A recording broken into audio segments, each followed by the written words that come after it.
Ahojte priatelia, v minulom videu ste videli, ako vyčistiť farbičku zo steny. Neprešla dlhá chvíľa a už tu máme ďalšiu špinu.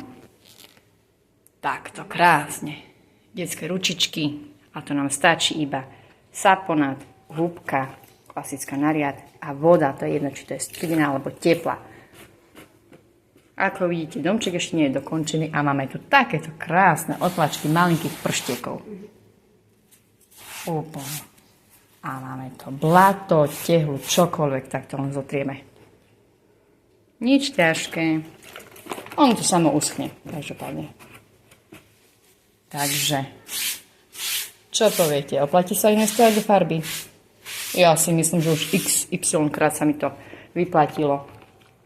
Taktiež to funguje aj na komáre, ak ich začapíte, alebo akýkoľvek rôznych hmyz, ako je pavúk, alebo my u nás nič nezabíjame. My všetko nacapeme na zadok. Takže, ak sa vám to páči, dajte mi len odber na video a môžete dať aj palec hore.